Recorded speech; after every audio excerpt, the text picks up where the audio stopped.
Hi there traders and welcome to the week ahead for the week commencing October the 23rd. So we're going to start with Bitcoin as always.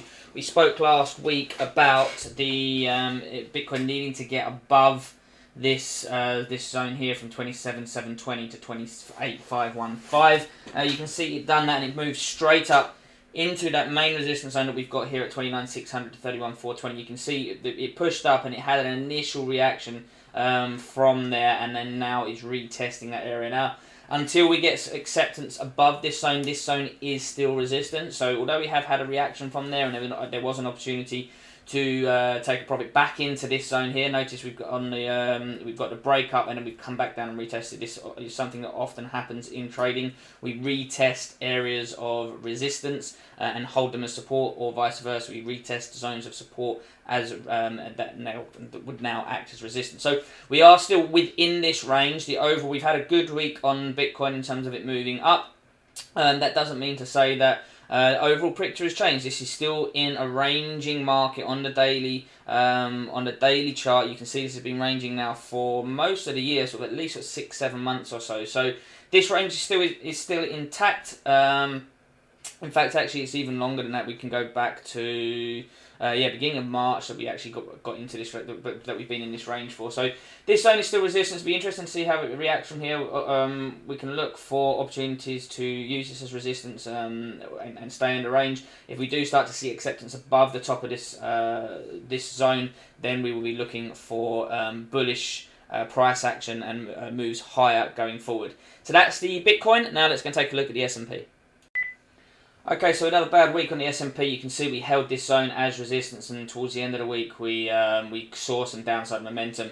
I wouldn't want to use this zone. This zone can act as support, but we are in a bit of a bearish move here, so I'm not really looking to buy this at the moment, as we have had a reaction from there. What I would look to be doing is some sort of like acceptance below the zone, maybe get short on a retest, so that may happen the following week rather than this week coming. If we do start seeing this hold as support, and so we come down into this and then start seeing some green candles sort of like on Tuesday, Wednesday, then potentially we can change our short-term bias and do some intraday buyer trades back into this if we're just starting to create a range. But at the moment, this price action is looking a little bit weak. So I would be being patient and cautious as to whether this zone will act as support again. So that's it. And if we get acceptance below here, we have the next zone of support at 4,005 to 4,060 and a key zone down at 3780 to 3830, which not likely to hit in the coming week, but certainly over the coming weeks, the next few weeks, we'll keep an eye on the action. If we do start seeing some real strong downside momentum, then we can look to get long on this key support area down here. So that's the S&P. Now let's go and take a look at the dollar basket.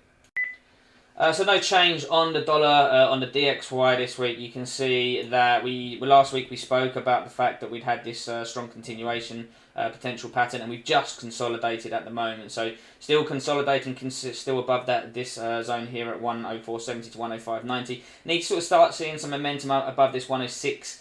Sort of 80 area to really sort of see that continuation pattern continue up into that zone of resistance. If we don't start seeing that in the coming sort of days and sessions, then potentially this could be a bit of a weaker signal.